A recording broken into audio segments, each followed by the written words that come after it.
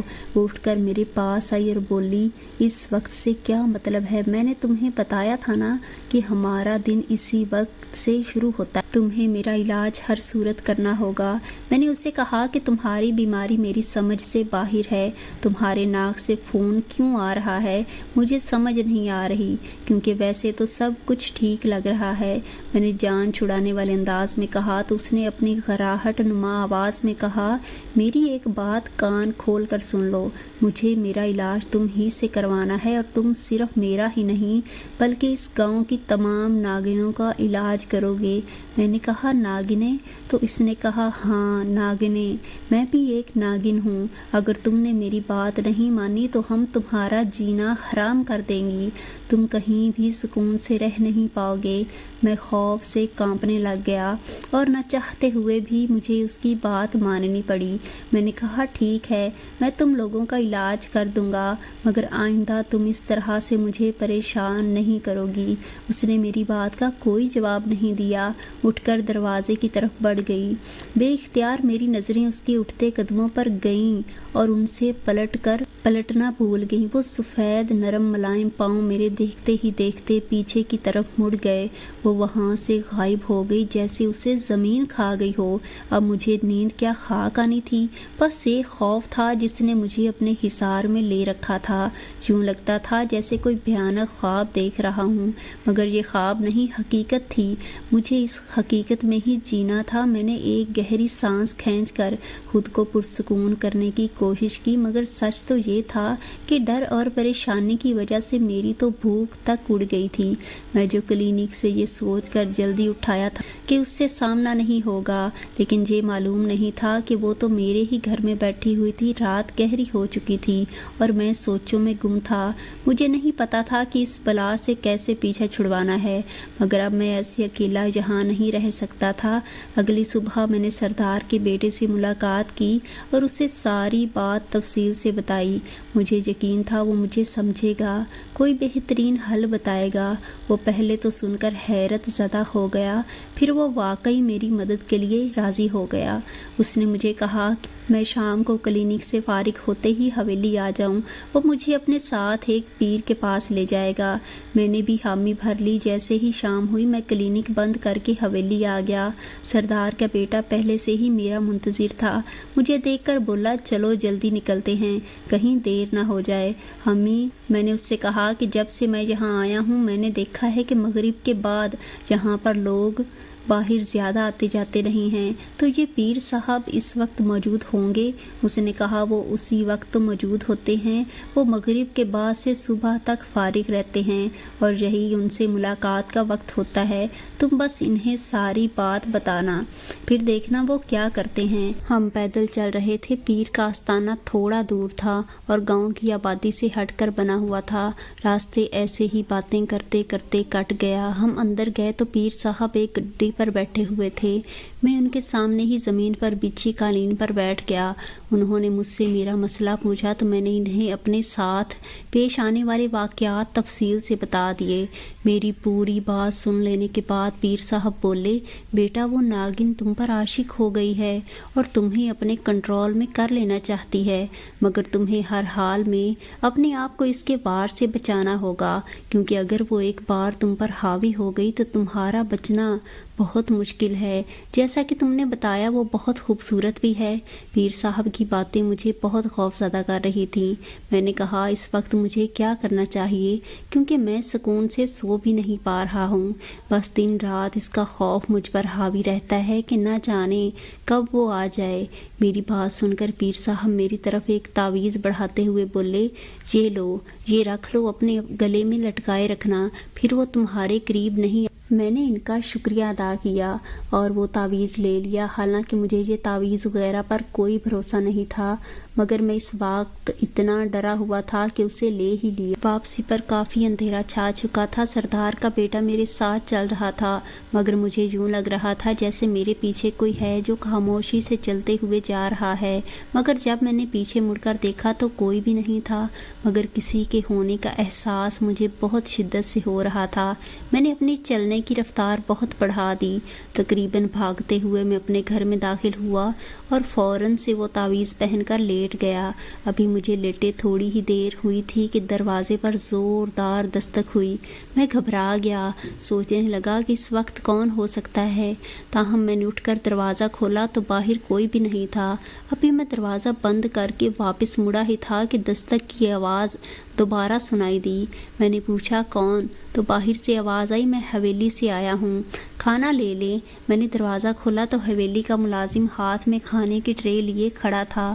میں نے اس کا شکریہ ادا کیا، کھانا لے کر اندر آ گیا، کھانا کھا کر لیٹ گیا۔ نہ جانے کب میری آنکھ لگ گئی۔ وہ کہتے ہیں نا کہ نیند تو کانٹوں پر بھی آ جاتی ہے، مجھے بھی اس خوف کے عالم میں بھی نیند آ ہی گئی۔ یہ میرے لیے اچھی ہی ثابت ہوئی، کیونکہ صبح اٹھ کر اب میں کافی اچھا محسوس کر رہا تھا۔ میں ناشتہ کر کے کلینک چلا گیا۔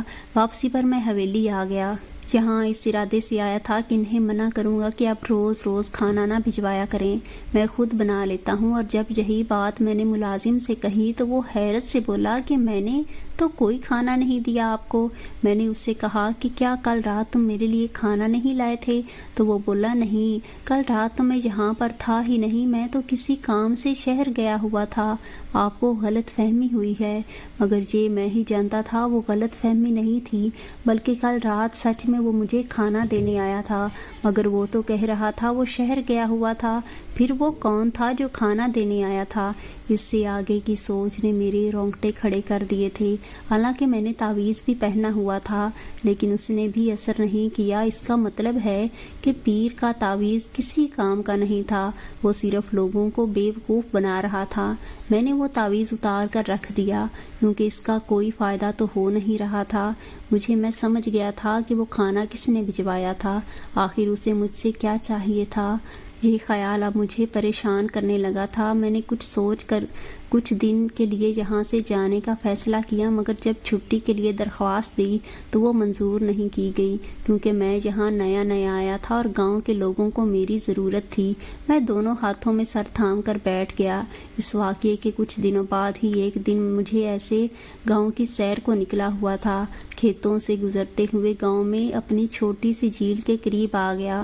چلتے چلتے تھک گیا تھا تو سوچا کہ کچھ دیر کے لیے یہاں آرام کر لیتا ہوں، پھر واپس گھر چلا جاؤں گا۔ یہی سوچ کر میں ایک درخت کے تنے سے ٹیک لگا کر بیٹھ گیا۔ میں نہیں جانتا تھا وہاں پر دوسری طرف کوئی موجود ہے۔ ابھی بیٹھے ہوئے مجھے تھوڑی دیر ہوئی تھی، کسی کے سسکیوں کی آواز فضا میں گونجی۔ میں نے چونک کر دیکھا تو وہاں ایک لڑکی گھٹنوں میں سر دیے بیٹھی تھی۔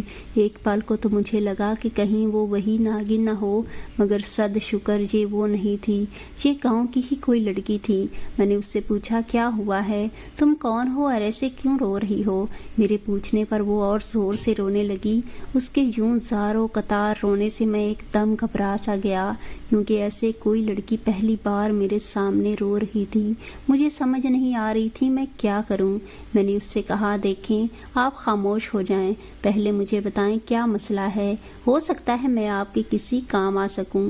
میری بات سن کر اس نے سر اٹھایا، بولی آپ میرے کس کام آئیں گے؟ اس کی روئی روئی سوجی آنکھیں بالکل جھیل کی مانند لگ رہی تھیں۔ میں نے کہا پہلے رونا بند کریں پھر بتائیں کیا بات ہے، آپ کا مسئلہ سن کر ہی یہ سوچ پاؤں گا کہ میں آپ کے کسی کام آ سکتا ہوں یا نہیں۔ میری بات پر وہ کچھ پل کو چپ ہو گئی، مجھے دیکھتی رہی، پھر بولی میری ماں میرے بچپن میں ہی گزر گئی تھی تو ابا نے دوسری شادی کر لی، مگر سوتیلی ماں نے کبھی مجھے قبول نہیں کیا، وہ بہت ظلم کرتی ہے مجھ پر، مگر اب تو حد کر دی ہے، چند پیسوں کے لیے اپنے آوارہ اور نشئی کزن سے میری شادی کروانا چاہ رہی ہے، جو کہ عمر میں بھی میرے ابا کی عمر کا ہے، اور افسوس تو اس بات کا ہے کہ میرے ابا بھی پوری طرح اس رشتے کے لیے راضی ہیں۔ میں بھلا کسی نشئی کے ساتھ زندگی کیسے گزار سکتی ہوں؟ پہلے اس کی بیوی اس کو چھوڑ کر چلی گئی ہے، کیونکہ وہ اس کو مارتا پیٹتا تھا۔ اس کی بات سن کر میرے دل کو شدید ٹھیس پہنچی۔ کیسا باپ تھا اس کا جو بیٹی کو چند پیسوں کے عوض ایسے شخص کے پلے باندھ رہا تھا۔ میں اس لڑکی کی کوئی مدد تو نہیں کر سکتا تھا، مگر کم از کم وہ اپنے دل کی بات مجھ سے تو کر سکتی تھی۔ مجھے وہ بہت معصوم لگی تھی۔ میں نے اسے خوب تسلی دی، کہا اگر تمہارے گھر والے زبردستی شادی کرنا چاہیں تو تم سیدھا سردار کے پاس جانا، انہیں ساری بات بتانا، وہ ضرور تمہاری کوئی نہ کوئی مدد کریں گے۔ اس دن وہاں سے واپسی پر پورا وقت اس لڑکی کا چہرہ میری نگاہوں میں رہا تھا۔ اس نے اپنا نام نیلم بتایا تھا۔ میں اس کے خیالوں میں گم جب گھر پہنچا تو وہاں سے عجیب ہلچل کی آوازیں آئیں، جیسے بہت سے لوگ ایک ساتھ میرے گھر پر آئے ہوں۔ میں جیسے ہی اندر گیا حیران رہ گیا۔ پورا برآمدہ بہت سے لوگوں سے بھرا پڑا تھا۔ عجیب و غریب شکل کے وہ لوگ بیٹھے کھانا کھا رہے تھے اور ہلا گلا کر رہے تھے۔ یہ سب دیکھ کر میں چکرا کر رہ گیا۔ اس سے پہلے کہ میں لہرا کر فرش پر گرتا، دو ہاتھوں نے مجھے اچانک سے تھام لیا۔ میں نے نظر اٹھا کر دیکھا تو وہی ناگن تھی۔ اس کا آدھا چہرہ سیاہ اور آدھا سفید تھا۔ وہ مجھے ساتھ لیے اپنے کمرے میں لے آئی، بولی آج میں نے ان سب کو ہمارے ہاں دعوت پر بلایا ہے۔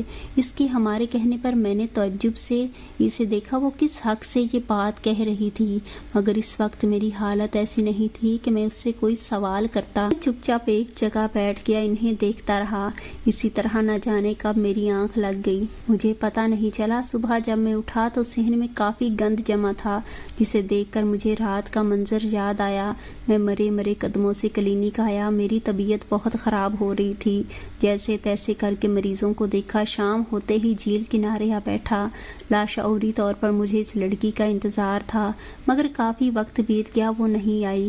مجھے یہ بھی نہیں پتا تھا وہ رہتی کہاں ہے، پر جب وہ نہیں آئی تو میں واپسی کے لیے نکل پڑا۔ اگلے کچھ دن میں کافی مصروف رہا، مگر جیسے ہی فارغ ہوا فوراً جھیل کا رخ کیا۔ ایک موہوم سی امید تھی کہ وہ وہیں ملے گی، مگر وہ وہیں پر موجود تھی۔ میں اسے دیکھتے ہی اس کے پاس چلا گیا۔ ہم دونوں کافی دیر ایک دوسرے سے باتیں کرتے رہے تھے۔ جب میں واپس گھر آیا تو کافی تھکا ہوا تھا، آتے ہی بستر پر گر گیا۔ رات کا نہ جانے کون سا پہر تھا جب مجھے اپنے بہت ہی قریب کسی کی موجودگی کا احساس ہوا۔ میں نے اپنی آنکھیں کھولی تو یہ دیکھ کر میری چیخ نکل گئی کہ میرے اوپر ایک سیاہ لبادہ اوڑھے سرخ آنکھوں والا ایک وجود جھکا ہوا ہے۔ یوں لگ رہا تھا جیسے ان آنکھوں کے شعلے مجھے نگل رہے ہوں۔ میں نے غور سے دیکھا تو وہ وہی ناگن تھی۔ مجھے جاگتے دیکھ کر گھراہٹ نما آواز میں بولی دوبارہ اس لڑکی کے قریب مت جانا، ورنہ بہت برا ہوگا، اسے تمہارے آس پاس نہیں ہونا چاہیے۔ اتنا کہہ کر وہ وہاں سے غائب ہو گئی۔ مجھے سمجھ نہیں آ رہی تھی کہ مجھ سے ایسی کیا غلطی ہو گئی جو یہ بلا میرے پیچھے لگ گئی ہے اور اب مجھے صرف اپنے تک محدود رکھنا چاہتی ہے۔ میں احتیاط کے طور پر اگلے کئی دن نیلم سے دور رہا، مگر ایک دن وہ خود میرے پاس چلی آئی۔ اس دن طبیعت خرابی کی وجہ سے میں گھر پر ہی تھا۔ میں نہ سو پایا تھا۔ کچھ دیر آرام کر لوں گا تو ٹھیک ہو جاؤں گا، مگر ابھی سونے ہی والا تھا کہ دروازے پر دستک ہوئی۔ میں شدید کوفت کا شکار ہوا کیونکہ میں اس وقت کسی سے ملنے کے موڈ میں نہ تھا، لیکن جب میں نے دروازہ کھولا تو سامنے ہی نیلم کھڑی تھی، چادر سے آدھا منہ چھپائے۔ میں نے دروازہ کھول کر اسے اندر آنے کی اجازت دی۔ ہم برآمدے میں بچھی کرسیوں پر بیٹھ گئے۔ اس نے مجھ سے پوچھا کیا ہوا، تم اتنے دن سے کہاں غائب تھے؟ میں روز جھیل پر تمہارا انتظار کرتی ہوں مگر تم آتے ہی نہیں ہو۔ مجھے لگا تم کہیں بیمار نہ پڑ گئے ہو، تبھی تمہاری خیریت پوچھنے آ گئی۔ اس کے کہنے پر میں چپ چاپ سر جھکائے بیٹھا رہا، جس پر اس نے اچنبھے سے پوچھا کیا ہوا، کیا تمہیں میرا آنا پسند نہیں آیا؟ میں نے کہا نہیں، ایسی کوئی بات نہیں ہے، بس میں کچھ دنوں سے بہت پریشان ہوں۔ پھر نہ جانے کیا سوچ کر میں نے اسے ساری بات بتا دی، جسے سن کر وہ شوق ہو گئی۔ میں نے کہا مجھے نہیں پتا میں ایسی صورتحال میں کیا کروں، مگر اب مجھ سے یہ سب برداشت نہیں ہوتا۔ میں نہیں چاہتا کہ وہ ناگن میری وجہ سے تمہیں کسی بھی طرح کا کوئی نقصان پہنچائے، اس لیے میں اتنے دن سے تم سے ملنے نہیں آیا۔ نیلم بولی میں نے بھی گاؤں کے لوگوں سے بہت بار سنا ہے کہ رات کے وقت جہاں پر جنات ہوتے ہیں لوگوں کو نظر بھی آتے ہیں، مگر کبھی میں نے ان کی باتوں پر یقین نہیں کیا، کیونکہ مجھے لگتا تھا گاؤں والے خود سے بنا کر یقین